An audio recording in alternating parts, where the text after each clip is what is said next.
So today is Monday, October 26th, and I'm at the home of one of the angels of mine, getting ready to make our way on over to some creek nearby.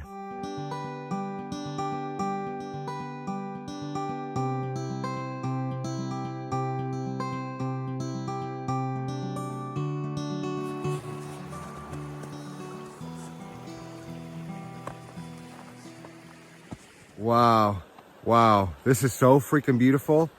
So I'm here with my buddies Clayton and Rich. This is a native creek called Chamokane Creek, and it means healing waters.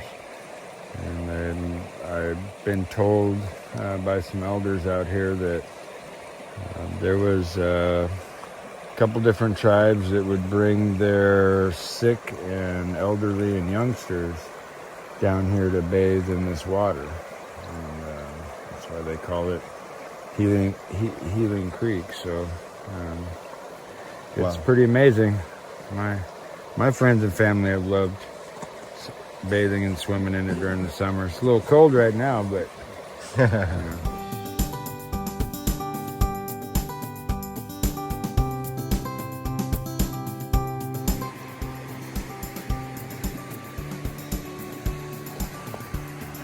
we watched badgers. Caught on the cams a badger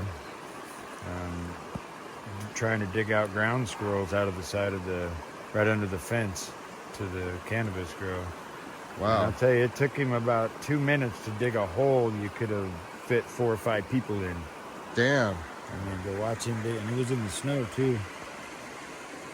But now we know there's badgers up here too. Oh, and there's also a little minx down here. Little tiny guy. Minx? Yeah, they're pretty much hunted to extinction, but they're coming back. If you spend enough time out here in the woods, you'll see. We also have a native grouse that's actually, I've only heard one for quite a few years up here, and now this season we heard 2. Wow. So, they beat their chests, the males do, to attract the females so you can hear them pretty good. Okay. And they were competing back and forth during the mating season. Oh yeah. The females, they were drumming back and forth. So when you start seeing them animals come back, you know something's right. Oh yeah, that's pretty damn sweet. That's pretty damn sweet. It's so beautiful. Especially on the mountain air smoking. Jorge, where are you? Come smoke with me. Somebody needs to help this guy smoke all this.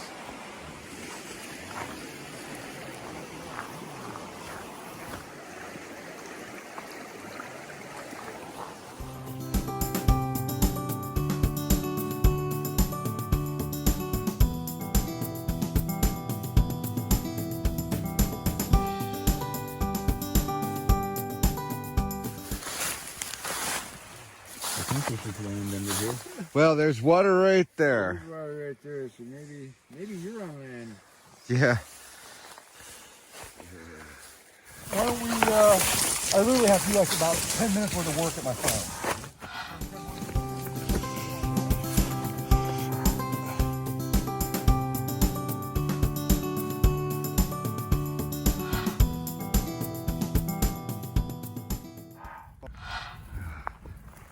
Look at this view, guys.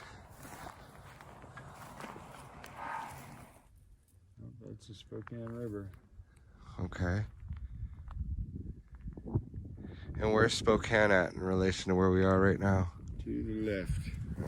It's like up over the hill. Those rocks up there, there's Native American, a lot of history right there. There's actually paintings that when we leave here, we'll jump down and show you really. There used to be, back in the day, there used to be a small white rhino that they've found skeletons of from here all the way to Dry Falls. And so that you'll see the paintings on the rocks, it's all fenced off and whatnot. You can't really get to it, but you can definitely see it. There's some, you can go online and look it all up, but there's actually, what would you call that? Spaceman on the rock down there, Dana? We have to go show him that rock real quick. Oh yeah, the petroglyphs? Yeah, petroglyphs. Okay. Hell yeah. Hell yeah. That's freaking awesome. And those rhinos that they showed, they're painted on here, were here like, 2,000 years ago, is what the archaeologists say with the bones they found. So them paintings have been in there's actually all the way up the rocks, and you used caves and stuff back in the day. You didn't have houses. Yeah. Yeah. You used the land, but what a beautiful way to watch it. A really large elk herd that comes out of the fields and comes across. I've been told a couple of the different little herds will cross the water. What a vantage point, right? To watch or to see oncoming, or Yeah. to watch the herds of animals. Yeah. Yeah. So Dana, where is it that we're at right now? We're right off the side of Highway 291 and Corkscrew Canyon Road at the Native American Petroglyphs on the side of the rock here. It's a historical spot. A lot of people stop by here and look at it, so we're going to check it out today ourselves. Right on. Right on. Always see the coolest shit, guys. I always see the coolest shit.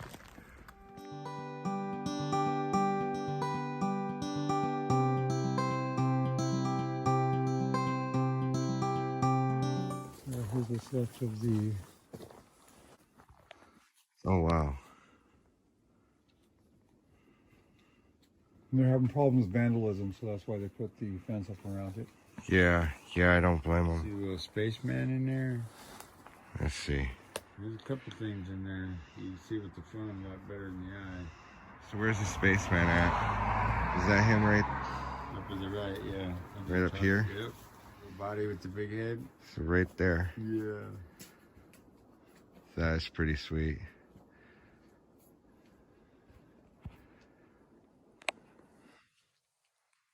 Wow. This is pretty amazing, guys. Thank you. Thank you for bringing me out here. Oh, and these are all trails. Yep. Lead on up. Oh, And yeah. actually, there's some additional petroglyphs throughout the hills up there that they don't worry about protecting because you got to hike to get to them, and Yeah. not being too far off the side of the road. I guess they're okay. Right on.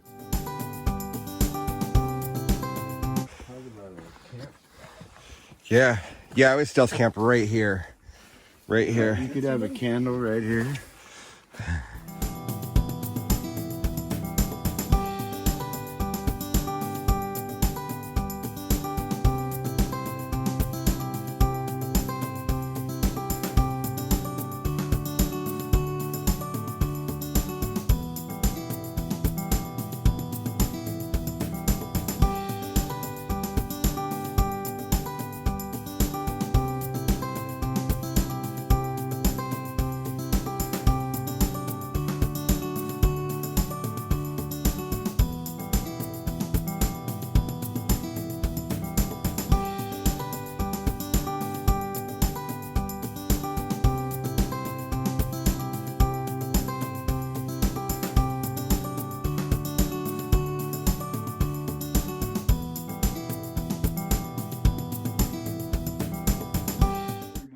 So right there is a Native American petroglyph.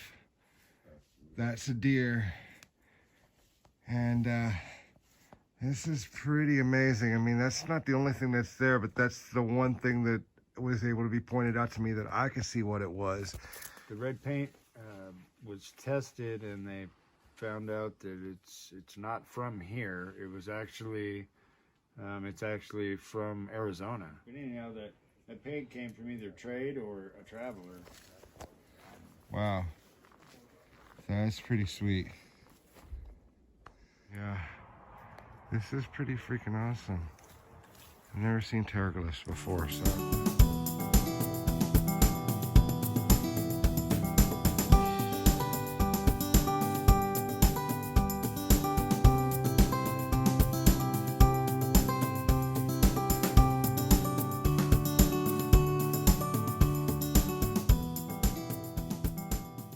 So where is it that we're at, guys? We're at the Long Lake Overlook. When they built this dam in 1912, to get the materials here, they put a railroad in from Springdale down here. So about a 20-mile long little short line railroad to bring the materials down here. Yeah. And what they did to lower the materials down to the dam is they actually built a trestle that went out across this giant opening out here that we're about ready to see. And it had 3 highline towers on this side and 3 highline towers on the other side. And would load the material off the railroad cars up in the middle of the air on top of this trestle to lower them down to where they're building the crane, or building the dam at. It was like an overhead crane, basically, almost type of process they used. But I've seen the old pictures of this. So we're walking right where there was once a railroad track. Wow. And then up here was a giant building. It was a maintenance building, and then on this flat up here was a giant loop where the train would be able to make a big circle. And they had a little spur that came off over through here. So this was the work camp up here on the top for the dam. And then down below, over on that side, was another work camp for the lower part of the dam. And back up here at the gravel pit, the railroad split off and came up to the top here for the top camp, and then went down below and did a circle down in front where they built the dam at to be able to bring materials down to the bottom end of the dam. That's really cool, man. When this dam was completed, built in, I think it was 1918, 1919, it was the tallest dam in the world at that time. Oh, so thank you for all the info. Thank you. Oh, completed in 1915. Okay, close enough. Wow.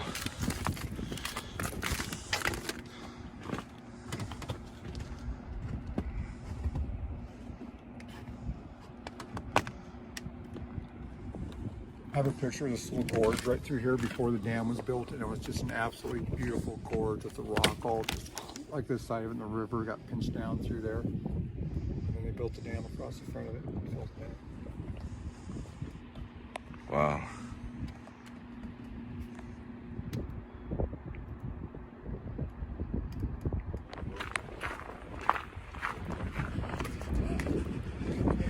Imagine this trestle built from here over to the other side, man. Giant wooden trestle, it's nuts. And then they bring those railroad cars out over across here, and then up there in those flats there were 3 spots, and they had big huge towers built with cable that draped across over the other side, and they would use pulleys and cabling to lift the materials off the trailer, off the train cars, and lower it down to the dam site where the men were working in. Wow. Some hard, scary work. Wow.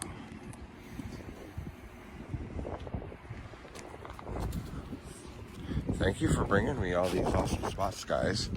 Really, thank you. You're welcome, man. Thanks for having an ear. Yeah. No, and I say I want to go walk a mile. Normally it's a mile all at once, not broken up into bits and pieces, but damn, this is freaking awesome. You later? And as always, guys, it's your hit. Don't make me smoke all this weed by myself. Don't make him smoke all this. Go watch him. Contact him. Come out and come smoke with me. He's good peoples. Come walk that mile with me. I challenge you to come out and walk 1 mile with me. You'll get to see amazing views like this. And smoking some really good weed and hanging out with awesome people like I do everywhere I go. Thank you. Thank you so much for opening up. Brother, man. This man has opened up his home to me and showed me a little bit of his world. It's freaking amazing. Alright, well, it's time to make our way on, go see some more cool shit, head back to the house, warm up, get some grub and whatnot. Keep watching. I'll keep showing you the magic, guys. Much love, much peace.